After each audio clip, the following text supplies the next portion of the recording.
The morning sun was already burning hot when Lily wiped the sweat from her forehead with the back of her hand. Her fingers were stained deep red from handling strawberries since 5 in the morning. At 19 years old, she had been doing this for 3 years now, ever since her mother passed away and left her alone with her sick grandmother. The wooden cart she pushed through the streets wasn't fancy. The paint was chipping off and one of the wheels made an annoying squeaking sound that she couldn't afford to fix. But it was hers and it put food on the table. Today she had filled it with the best strawberries she could find at the wholesale market. They were bright red, perfectly ripe, and she had arranged them carefully in small baskets. Lily made her way through the busy streets toward the fancy shopping district on 5th Avenue. She knew the wealthy people who shopped there usually bought expensive things, but sometimes they wanted fresh fruit too. Sometimes they'd stop and buy a basket or two. Every sale mattered. Every dollar helped pay for her grandmother's medicine. The shopping district looked like a different world. Shiny glass windows displayed handbags that cost more than Lily made in a year. Women in designer clothes walked past carrying shopping bags with gold handles. Men in expensive suits talked on their phones about business deals. And right in the middle of it all stood Luminaire and Company, the biggest and fanciest department store in the entire city. Lily had never been inside. She knew girls like her didn't belong in places like that, but the sidewalk outside was public property, and she had every right to be there. She positioned her cart near the entrance, careful to stay out of the way of people walking in and out. The morning shade from the building would keep her strawberries fresh, and maybe some shoppers would want a healthy snack. She had barely been there for 5 minutes when trouble started. A security guard came marching out of the store like he was heading into battle. He was a big guy, tall and muscular, wearing a black uniform that looked more expensive than anything in Lily's closet. His face was twisted up in disgust as he looked at her cart. "You need to move this thing right now," he said, not even bothering with a hello or excuse me. He pointed at her cart like it was garbage someone had dumped on the sidewalk. Lily's heart started pounding, but she kept her voice polite. "I'm sorry, sir, but I'm on the public sidewalk. I'm not blocking the entrance or anything." "I don't care where you think you are," the guard shot back. "You're driving away our customers. Look at you. Look at this mess. This is a luxury store and you're making the whole area look cheap." Other people were starting to stare now. Some stopped walking to watch what was happening. Lily felt her cheeks burning with embarrassment, but she stood her ground. She needed this spot. She needed to make money today. "Please, I'm just trying to earn a living," she said quietly. "I'll make sure not to bother anyone." The guard's face got even angrier. He pulled out his radio and spoke into it, calling for backup like Lily was some kind of criminal. Within seconds, the glass doors of the store swung open again, and out walked a woman who looked like she owned the world. Her name was Victoria Ashford, and she was the store manager.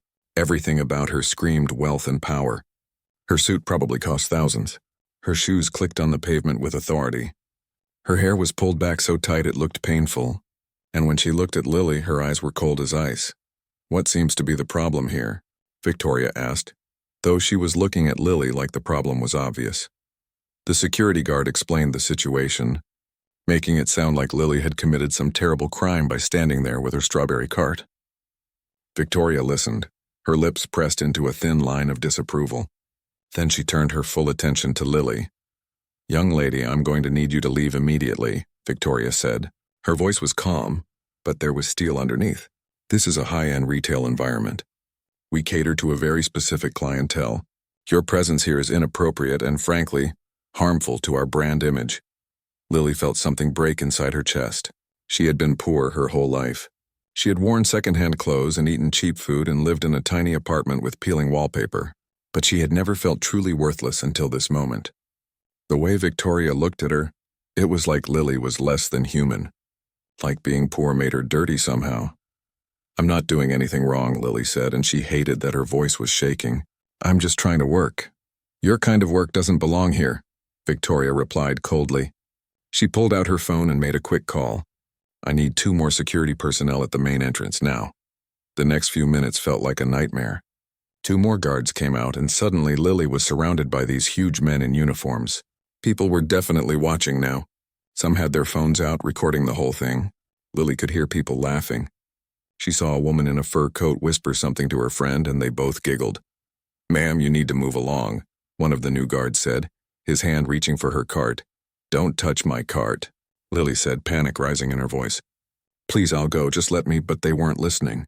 One guard grabbed the handle of her cart and started pushing it away from the entrance. The movement was too rough, too fast. The cart tipped slightly, and before Lily could stop it, one of the baskets of strawberries tumbled onto the sidewalk. Bright red strawberries scattered everywhere, rolling across the concrete, getting crushed under people's feet. Lily dropped to her knees immediately, trying to save what she could. Each strawberry represented money. Money for rent. Money for food. Money for her grandmother's pills. "Look at this mess," Victoria said from above her. "This is exactly why people like you don't belong in areas like this. You can't even keep your products contained." Lily's hands were shaking as she tried to gather the strawberries. Some were completely ruined, smashed into red pulp on the sidewalk. Others were covered in dirt. Her eyes were burning with tears, but she refused to cry in front of these people. She wouldn't give them that satisfaction. "I'm sorry," she whispered, though she didn't know why she was apologizing. Maybe to her strawberries, maybe to herself. The guard stood over her, making sure she packed everything up. Victoria remained in the doorway of the store, arms crossed, watching like a queen observing a peasant being punished. More people walked by, stepping around Lily like she was an obstacle in their path. Nobody offered to help. Nobody said this was wrong. When Lily finally managed to gather what was left of her strawberries and right her cart, she was shaking all over. She pushed her squeaky cart away from Luminaire and Company as fast as she could, not looking back.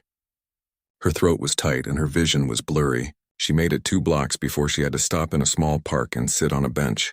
That's when the tears finally came. Not loud sobs, just quiet tears rolling down her cheeks as she looked at her ruined inventory. Half of what she had bought that morning was gone. She had spent money she didn't have on those strawberries, counting on making it back through sales. Now she'd be lucky to break even. Lily didn't notice the expensive black car parked across the street. She didn't see the older gentleman sitting in the back seat, his jaw clenched tight with anger as he watched her cry. She didn't know that this man had witnessed everything that had just happened. And she had no idea that her entire life was about to change in ways she couldn't possibly imagine. All she knew right now was that she was tired, humiliated, and more alone than ever. The penthouse office on the 45th floor had floor-to-ceiling windows that overlooked the entire city. From up here, the streets below looked like tiny lines and the people were just dots moving around. Robert Chen stood at those windows, his hands clasped behind his back, staring down at the world he had built. At 52 years old, Robert was one of the wealthiest men in the country. His company, Chen Industries, had started as a small import business and grown into an empire worth billions. He had everything most people dreamed of: money, power, respect, beautiful homes, fast cars, but none of it mattered. None of it filled the empty space in his heart that had been there for 19 years. Behind him, his oldest friend and private investigator, David, sat quietly in one of the leather chairs. David had been coming to this office every few months for almost 2 decades, always with the same disappointing news. No leads, no trace, nothing, but today was different. Today, David had asked for this meeting with an urgency in his voice that Robert hadn't heard before. "Tell me you found something," Robert said without turning around. His reflection in the glass looked tired. He had aged 10 years in the past decade alone, the stress of not knowing eating away at him. David opened his briefcase and pulled out a thick manila folder. "I found her, Robert. I found your daughter." The words hit Robert like a physical blow. He spun around, his heart suddenly pounding so hard he thought it might break through his chest. For a moment he couldn't speak. Couldn't breathe. He had imagined this moment 1,000 times, but now that it was here he felt frozen. "Are you sure?" he finally managed to ask, his voice barely a whisper. "I'm sure," David said, standing up and walking over to hand Robert the folder. "It took 19 years, but I'm absolutely certain this time." Robert's hands trembled as he opened the folder. The first thing he saw was a photograph, and the world seemed to stop spinning. A young woman, maybe 19 years old, pushing a wooden cart full of strawberries. She was looking at something off camera, and she was smiling. That smile, Robert would have recognized it anywhere. It was his mother's smile. The same warm, genuine expression his mother had in every photograph from when she was young. "Oh my God," Robert breathed out. "That's her. That's really her." He sank into his chair, unable to take his eyes off the photo. His daughter. His little girl who had been stolen from him when she was just 6 months old. She wasn't a baby anymore. She was a grown woman and he had missed everything. Her first words, her first steps, her first day of school. Every birthday, every milestone, gone. David gave him a moment before continuing. Her name is Lily. She lives with her maternal grandmother in a small apartment on the east side. She sells fruit to support them both. The grandmother has health problems, some kind of chronic condition that requires expensive medication. Robert looked up sharply. She's living in poverty?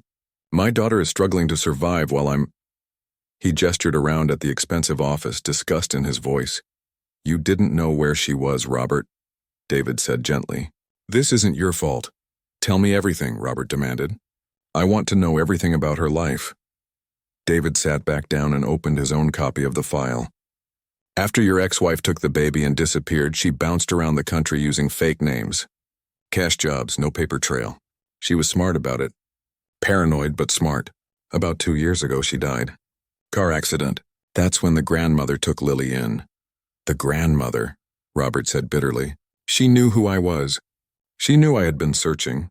Why didn't she contact me? I'm not sure, David admitted. Maybe she was afraid.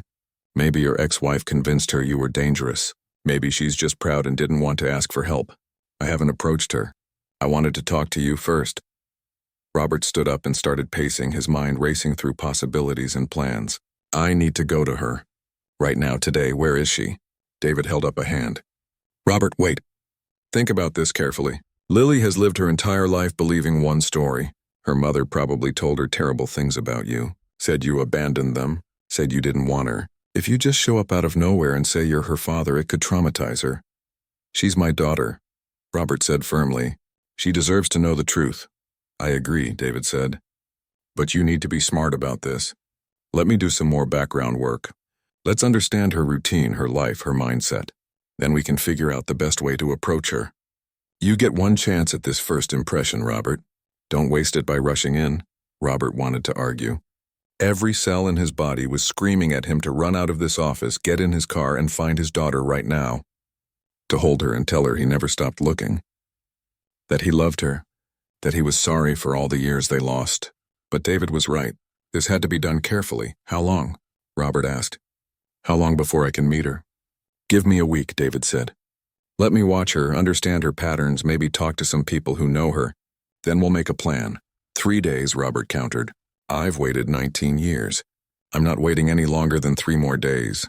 David sighed but nodded. 3 days. But Robert, you need to prepare yourself. She might not react the way you hope. She might be angry. She might not believe you. She might not want anything to do with you. I know, Robert said quietly, looking back down at the photograph of Lily. But I have to try. She's my daughter. She's all I have left. After David left, Robert spent hours going through every page in that folder. There were more photographs. Lily at her fruit cart carefully arranging strawberries. Lily laughing with an elderly customer. Lily helping an old man who had dropped his groceries. In every image, despite the worn clothes and the obvious signs of hardship, she looked kind, genuine, good. Robert found himself wondering what kind of person she had become. Did she like reading? What was her favorite food? Did she have dreams beyond selling fruit on street corners? What had his ex-wife told her about him? Did Lily hate him? Did she even think about him at all? He pulled out an old photograph from his desk drawer. It was the only picture he had of himself holding baby Lily. She was 6 months old, wearing a little pink outfit, and he was looking down at her with more love than he knew he was capable of. He had been so happy that day, so sure that his little family was the start of something beautiful. Then his ex-wife's mental health had deteriorated. The paranoia had started. The accusations. She became convinced he was plotting against her, that he wanted to take the baby away. No amount of therapy or medication seemed to help. And then one day, while Robert was at work, she had packed a bag and disappeared with Lily. Just gone. Like they had never existed. The divorce papers had come through a lawyer 6 months later, but there was no return address. No way to contact her. No way to find his daughter. Robert had hired the best investigators money could buy. He had offered rewards. He had followed every lead, no matter how unlikely. And for 19 years, there had been nothing but dead ends and disappointment. Until now, Robert made a decision. He wouldn't wait 3 days to see her. He would observe her first from a distance. He needed to see how she lived, how she moved through the world. He needed to understand the woman his little girl had become. Then when the time was right, he would introduce himself. He pressed the intercom button on his desk. "Cancel all my meetings for the rest of the week," he told his assistant. "Something important has come up." "Everything okay, sir?" his assistant asked, concern in her voice. Robert never canceled meetings. "Everything's perfect," Robert said, and for the first time in 19 years, he actually meant it. "I just found something I've been looking for." That night, Robert barely slept. He lay in his king-sized bed in his luxury penthouse, staring at the ceiling, thinking about Lily. Tomorrow he would see her in person for the first time since she was a baby. He wouldn't approach her yet. He would just watch, just observe, just try to be close to her in some way. He had no idea that tomorrow would change everything. He had no idea that he wouldn't be able to just watch, that he would witness something that would force him to act, to reveal himself sooner than planned. He had no idea that his daughter was about to face one of the worst moments of her life, and that he would be there to see it happen. All he knew, as he finally drifted off to sleep, was that after 19 years of searching, the empty space in his heart was about to be filled. His daughter was out there, and soon, very soon, he was going to bring her home. Robert sat in the corner of a small coffee shop across the street from where Lily usually set up her strawberry cart. He wore a plain baseball cap and sunglasses, trying to blend in with the regular customers. His heart had been racing since 5 in the morning when he left his penthouse, unable to wait any longer. He had been sitting there for 2 hours now, nursing the same cup of coffee that had gone cold an hour ago. The barista kept giving him curious looks, probably wondering why a man in expensive shoes was sitting alone for so long, staring out the window. Then he saw her. Lily came around the corner pushing that old wooden cart, the wheel still making that squeaking sound he could hear even from across the street. She was wearing jeans with a small tear in the knee and a faded t-shirt. Her hair was pulled back in a simple ponytail. Nothing fancy, nothing expensive, but to Robert she was the most beautiful sight he had ever seen. He watched as she positioned her cart on her usual corner. She worked with practiced efficiency, arranging the strawberries in neat rows, making sure the ripest ones were visible on top. When a little boy walked by with his mother, Lily smiled and offered him a free strawberry. The boy's face lit up and his mother bought 2 baskets. Robert felt his throat tighten. That kindness, that genuine warmth. Despite everything she had been through, despite living in poverty and struggling every day, his daughter was still good, still kind. His ex-wife had been many things, but she had raised a good person. For the next hour, Robert simply watched. He saw how Lily greeted everyone with a smile, how she carefully selected the best fruit for her customers, how she gave extra berries to an elderly man who was counting out coins, pretending not to notice that he was short on money. Each small gesture made Robert's heart swell with pride and break with regret at the same time. Then Lily packed up her cart and started moving. Robert quickly left money on the table and followed at a distance. He stayed far enough back that she wouldn't notice him, but close enough that he could see where she was going. His stomach dropped when he realized she was heading toward 5th Avenue, toward the fancy shopping district, toward Luminaire and Company. Robert knew that store well. His company owned 30% of it. He was one of the major investors, though he left the day-to-day operations to the management team. He attended board meetings twice a year and reviewed quarterly reports, but he hadn't visited the actual store in at least 2 years. He watched from across the street as Lily positioned her cart near the entrance. She looked nervous, like she knew she didn't quite belong there but was trying anyway. Robert understood that feeling in his bones. The need to push forward even when the world seemed designed to keep you out. Everything happened so fast after that. The security guard came out first, aggressive and loud. Robert's jaw clenched as he heard the man's tone even from across the street. Then came Victoria Ashford, the store manager, looking at Lily like she was trash that needed to be removed. More guards arrived. People started watching. Phones came out. And then Lily's strawberries spilled everywhere, bright red fruit scattering across the sidewalk like drops of blood. Robert didn't remember deciding to move. One moment he was across the street and the next he was striding toward the scene with a fury building in his chest that he hadn't felt in years. The security guards didn't recognize him at first. Why would they? He was just another man on the street, but Victoria saw him.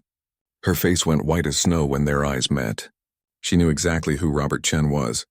She had sat in meetings with him. She had given presentations about store performance while he took notes, and now she was realizing with growing horror what she had just done. Robert barely registered her fear.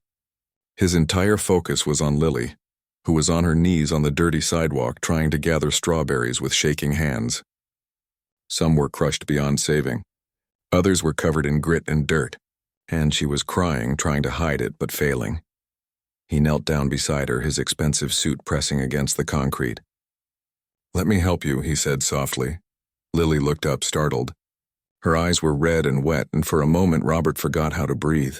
She had her mother's eyes, yes, but there was something in them that was purely his. A stubbornness. A refusal to completely break even when the world was pushing her down. "You don't have to," Lily said, her voice small and embarrassed. "I've got it." "I want to," Robert replied and started gathering strawberries with her. His hands, which usually signed million-dollar contracts and shook hands with presidents, were now picking up bruised fruit from a sidewalk. And it felt more important than anything he had done in years. They worked in silence for a moment, gathering what could be saved. Then Robert stood up, helping Lily to her feet. His hand on her shoulder felt natural, protective. This was his daughter, his child, and someone had hurt her. He turned to face Victoria and the security guards, and his expression made all of them take a step back. The friendly man who had been helping gather strawberries was gone. In his place stood Robert Chen, billionaire CEO, and he was furious. "Would someone like to explain to me what just happened here?" His voice was quiet, but it carried the kind of authority that made people listen. Victoria's mouth opened and closed like a fish out of water. "Mr. Chen, we were just—" "Store policy," Robert repeated, his voice dropping even lower. "Store policy is to humiliate a young woman trying to earn an honest living? Store policy is to destroy someone's merchandise and mock them while they clean it up? Is that what we stand for now?" The security guards were backing away now, realizing they had made a terrible mistake. People around them had stopped to watch this new scene unfold. Phones were still recording, but now they were capturing something very different. "I can explain," Victoria started, but Robert cut her off with a raised hand. "I don't want to hear it," he said. He pulled out his phone and made a call. "This is Robert Chen. I need you to come to the Luminaire store on 5th Avenue immediately. We have a situation that requires your attention."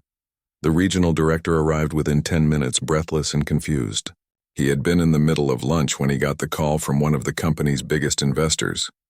When he saw the scene, Robert Chen standing protectively next to a girl with a strawberry cart, Victoria looking like she wanted to disappear into the ground, and several security guards standing around nervously, his confusion only deepened. "Sir?" he asked uncertainly. Robert's voice was calm, but everyone present could hear the steel underneath. "I just watched your store manager and security staff humiliate and harass this young woman for the crime of trying to sell strawberries on a public sidewalk. They destroyed her property. They treated her like garbage. They made a spectacle of her humiliation, while customers laughed and recorded it on their phones." The regional director's face went pale. "Mr. Chen, I had no idea." "Of course you didn't," Robert said. "But you're about to." Victoria Ashford is terminated, effective immediately. The security personnel involved will be suspended pending a full investigation. And I want new policies implemented across all our locations within the week. Street vendors near our stores are to be treated with respect. Any employee caught discriminating against anyone based on their appearance or economic status will be fired. Is that clear? "Crystal clear, sir," the director said quickly. Victoria finally found her voice. "You can't do this. I've worked here for 8 years. You've increased profits by creating an environment where people think it's acceptable to treat others as less than human," Robert said coldly. "Collect your personal items and leave. Security will escort you out." The irony of Victoria being escorted out by the same security guards who had helped her wasn't lost on anyone watching. Through all of this, Lily had been standing quietly, completely overwhelmed. She didn't understand what was happening or why this stranger was defending her so fiercely. When Victoria was led away and the crowd started to disperse, she finally spoke. "Thank you," she said quietly. "But you really didn't have to do all that. I'm nobody important." Those words hurt Robert more than she could possibly know. "You're wrong," he said gently. You're very important. Lily looked confused. Why did you help me? You don't even know me. Robert took a deep breath. This wasn't how he had planned to do this. He had wanted more time to prepare, to figure out the right words. But life rarely went according to plan. Actually, he said carefully, I need to talk to you about something. Is there somewhere we could go? Somewhere private? I promise I'm not trying to hurt you or scare you. There's something you need to know. Lily hesitated. Every instinct told her to be careful of strangers, especially powerful ones. But there was something in this man's eyes. A sadness mixed with hope. A desperate need that she didn't understand but somehow recognized. There's a park 2 blocks from here, she said finally. We could talk there. Robert nodded, relief washing over him. He helped her push her cart, the wheel still squeaking, toward the park. Neither of them spoke during the walk. Robert because he was trying to figure out how to explain 19 years of absence. Lily because she was trying to understand why her hands were shaking, and why this stranger felt somehow familiar. They found a bench under a large oak tree. Lily sat down, and Robert sat beside her, leaving respectful distance between them. For a long moment he just looked at her, trying to memorize every detail of her face. His daughter. Right here. Real. My name is Robert Chen, he began, his voice shaking slightly. And I need to ask you something. Did your mother ever talk about your father? Lily's expression closed off a little. No, she said he left before I was born. That he didn't want us. The words felt like a knife to Robert's heart, but he had expected something like this. That's not true, he said softly. Your father never left. Your father has been searching for you for 19 years. Lily stared at him, confusion written all over her face. What are you talking about? Robert pulled out his phone with trembling hands and found the photo he had been carrying for 2 decades. The one of him holding baby Lily. He handed the phone to her. That's you, he whispered. And that's me. I'm your father, Lily, and I've been looking for you since the day your mother took you and disappeared. Lily stared at the phone in her hands like it might explode. The photo on the screen showed a young man, maybe in his early 30s, holding a tiny baby wrapped in a pink blanket. The baby was looking up at him with wide eyes, and he was looking down at her with an expression of pure love. The kind of love you couldn't fake. This isn't real, Lily whispered, but her voice was shaking. This is some kind of mistake. It's not a mistake, Robert said gently. He was trying to keep his emotions under control, but his eyes were wet. I know this is overwhelming. I know you have no reason to believe me, but please just let me explain everything. Lily's mind was racing. This couldn't be true. Her mother had told her that her father wanted nothing to do with them. That he had walked away before Lily was even born. That they were better off without him. For 19 years she had carried that rejection like a weight on her chest. And now this stranger was sitting next to her, claiming everything was a lie. My mother said you left, Lily said, and there was anger creeping into her voice now. She said you didn't want me. Your mother was sick, Robert said carefully. Mentally ill. I loved her once, but after you were born, something changed. She became paranoid. She thought everyone was against her. She thought I was trying to take you away from her. No medication helped. No therapy worked. And one day while I was at work, she packed a bag and disappeared with you. He pulled out more photos from his wallet. Pictures of missing person flyers with baby Lily's face on them. Newspaper clippings. About the search. Official documents from private investigators. Years and years of evidence that someone had been looking. I hired every investigator I could find, Robert continued. I offered rewards. I followed every lead, no matter how small. For 19 years, Lily. 19 years I've been searching for you. I never stopped. Not once. Lily's hands were trembling as she looked through the documents. There were reports dated from every year. Some years had dozens of pages. Dead ends, false leads. Hopes raised and crushed. All of it documented in painful detail. Why didn't my mother tell me? Lily asked, and now tears were streaming down her face. Why did she let me think you abandoned us? Because she believed it herself, Robert said sadly. In her mind, I was the enemy. She was protecting you from me. She thought she was doing the right thing. She's dead, Lily said quietly. She died 2 years ago. Car accident? Robert nodded. I know. My investigator found out about the accident. That's how we finally got a lead on where you were. The hospital records, the death certificate. They led us to your grandmother. At the mention of her grandmother, Lily stood up suddenly. Gran, does she know about this? Did she know who you were all along? I don't know, Robert admitted. My investigator found you about a week ago. I haven't contacted your grandmother yet. I wanted to meet you first, to explain everything before things got more complicated. Lily started pacing, her mind trying to process too much information at once. This is insane. Yesterday I was just a girl selling strawberries. Today I find out my whole life has been a lie, that I have a father who's been looking for me, that my mother... She couldn't finish the sentence. Your mother loved you, Robert said firmly, standing up too. Whatever else was wrong with her, she loved you. She took care of you. She kept you safe. She couldn't see the truth anymore. And what is the truth? Lily demanded, spinning to face him. That you're my father? How do I know you're not just some crazy person with photoshopped pictures? How do I know any of this is real? We can do a DNA test, Robert said immediately. Today if you want. I'll pay for the fastest results possible. But Lily, look at me. Really look at me, Lily did. She looked at his face, studying it properly for the first time. And now that she was looking, really looking, she could see it. The shape of his jaw was the same as hers. His eyes, though older and tired, were the same shade of brown. Even the way he stood, with his shoulders slightly hunched forward, was familiar because she stood the same way. Oh God, she breathed out. You really are my father. Robert took a tentative step forward. I am. And I know I can't get back the 19 years we lost. I know I can't fix all the struggles you've been through. But I'm here now, and if you'll let me, I want to be part of your life. I don't know how to do this, Lily said, and suddenly she felt very young and very scared. I don't know how to have a father. I've been on my own for so long. You haven't been on your own, Robert reminded her gently. You've had your grandmother. Speaking of which, how is she? My investigator said she's been ill. The mention of her grandmother's health made Lily's face crumple. She has diabetes and heart problems. The medication costs so much. That's why I sell the strawberries. I dropped out of high school to take care of her and earn money. But it's never enough. Last month we had to choose between her pills and paying rent on time. This month might be even worse because I lost so many strawberries today and... Stop, Robert said, his heart breaking all over again.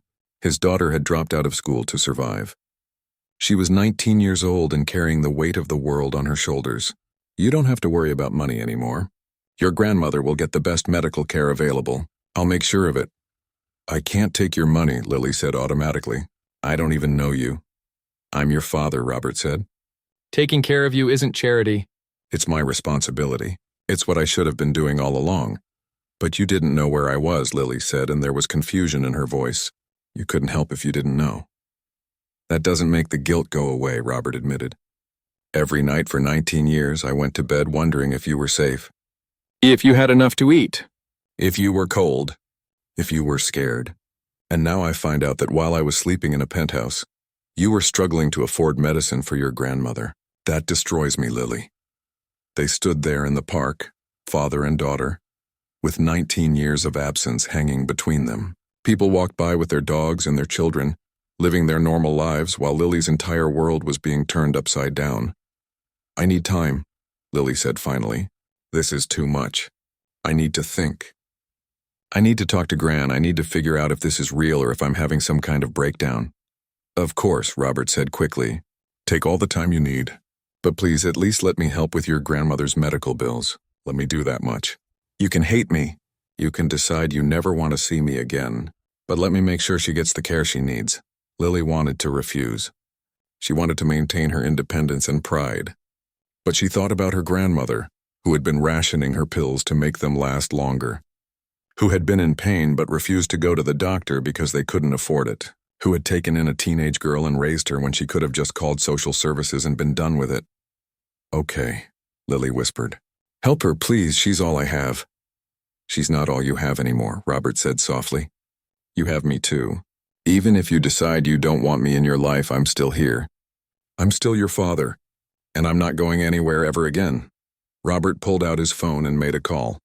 Lily listened as he spoke to someone about arranging for a medical team to visit her grandmother's apartment that very afternoon. He gave her address without asking for it.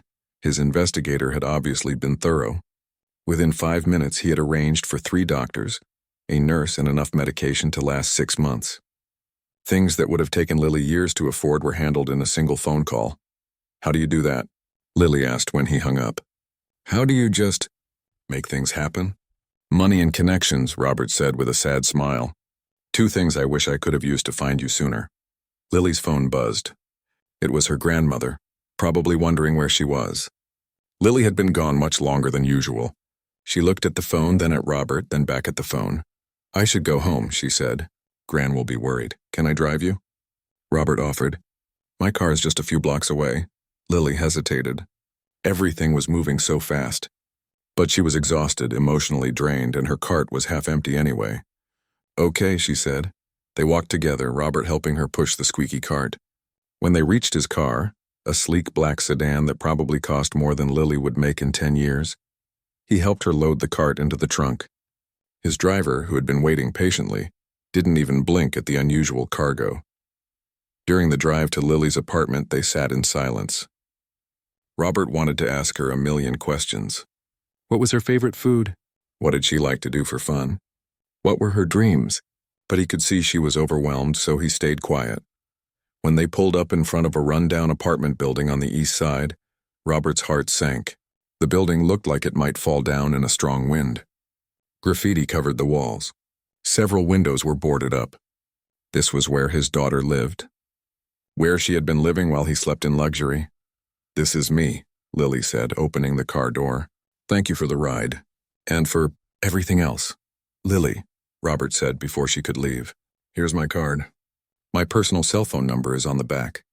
Call me anytime, day or night, for anything, even if you just want to talk. Or if you decide you hate me and want to yell, I don't care, just please stay in touch. Lily took the card and looked at it. Robert Chen, CEO, Chen Industries. The embossed letters looked expensive. Everything about him was expensive. And she was a girl who sold strawberries on the street. How could they possibly belong to the same family? I'll think about everything, Lily said. I promise, but I need time. Take all the time you need, Robert said. I've waited 19 years. I can wait longer if that's what you need. Lily got out of the car and pulled her cart from the trunk.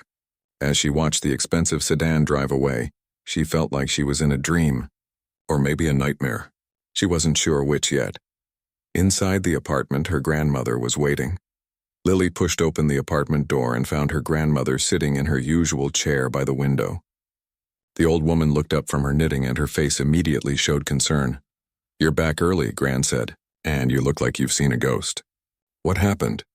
Lily set her cart by the door and walked over to sit on the worn couch across from her grandmother. For a long moment, she didn't know where to start. How do you tell someone that everything they've known for 19 years might be built on lies? Gran, Lily began carefully, did you know my father? Did Mom ever tell you about him?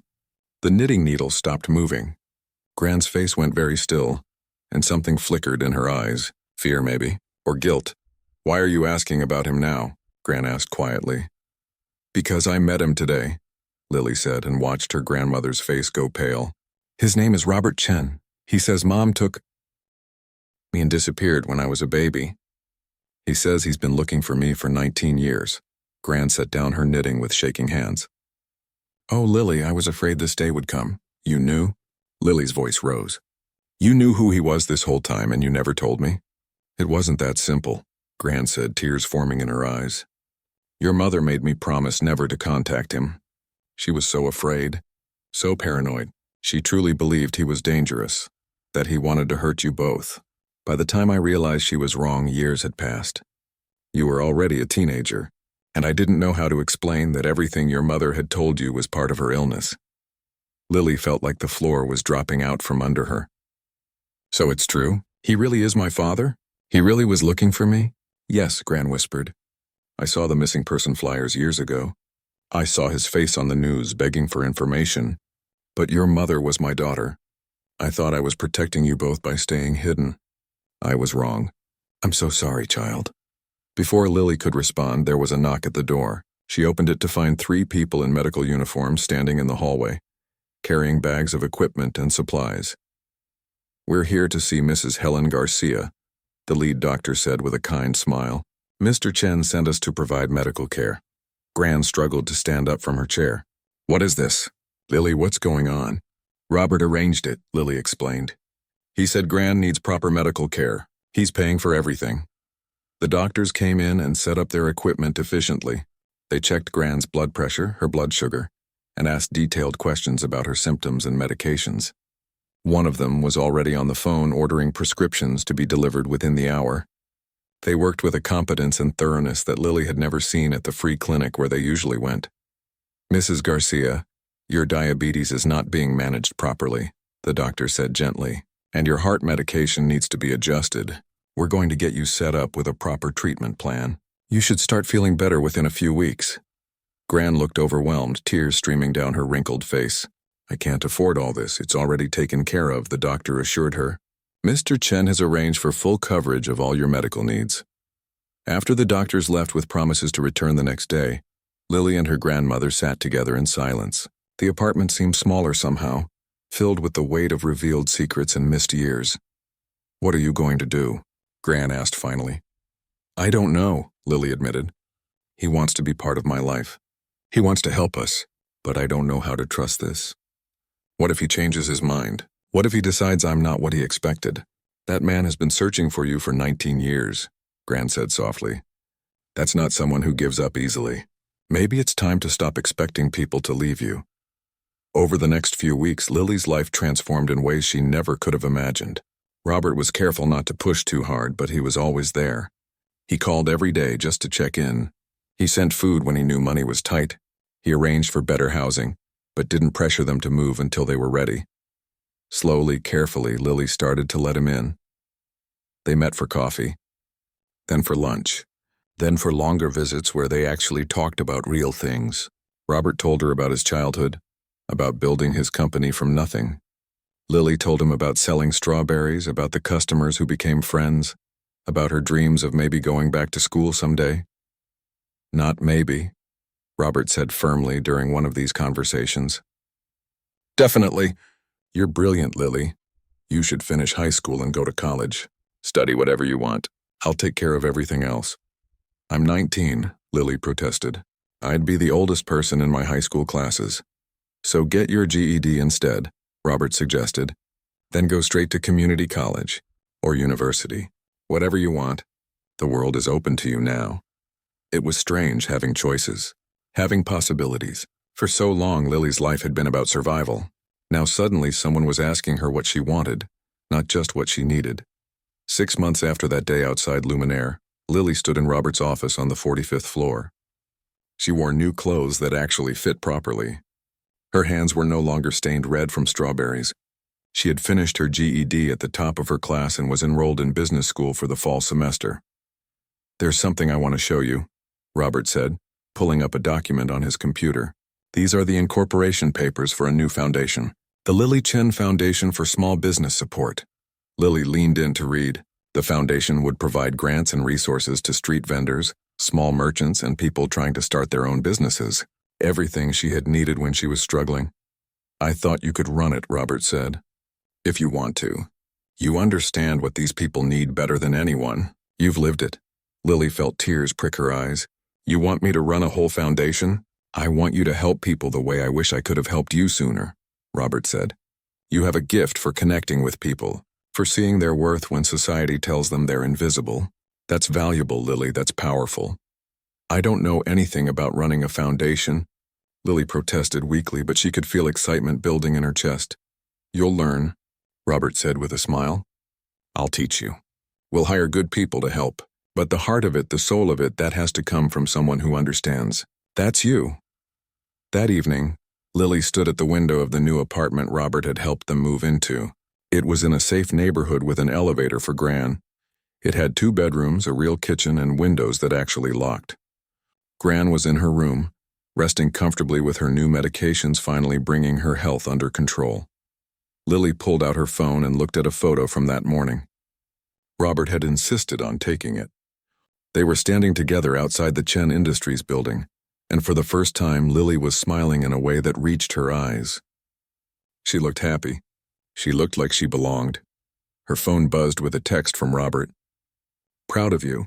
See you tomorrow for lunch?" Lily smiled and typed back. "See you tomorrow, Dad." It was the first time she had called him that. It felt strange on her fingers as she typed it, but it also felt right. 3 months later, Lily was walking through the business district when she passed Luminaire and Company. She stopped looking at the store where everything had changed. In the window there was a new sign. We support local merchants. Street vendors welcome. And there, right in front of the entrance where she had once been humiliated, was a young man selling flowers from a cart. A security guard stood nearby, but instead of chasing him away, the guard was buying a bouquet. Lily smiled. Change was happening, not just in her life, but in the world around her. She pulled her phone out and took a picture of the flower seller, then sent it to Robert with a message. "Look what you started," his response came quickly. "Look what we started. This is your victory too." Lily continued walking, and for the first time in her 19 years, she felt like she was exactly where she was supposed to be. She had a father who loved her, a grandmother who was healthy and happy, a future full of possibilities, and a purpose that went beyond just surviving. Sometimes she still thought about those days pushing her strawberry cart through the hot streets.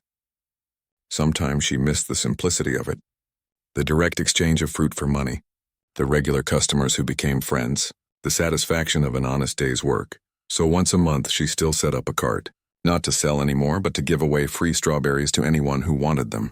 She'd stand there in her nice clothes with her expensive education, handing out fruit to people who needed it. And she'd remember what it felt like to be invisible, to be dismissed, to be told she didn't belong. And she'd make sure that in every business she touched, every policy she influenced, every person she helped through her foundation, that no one would ever be made to feel that way again.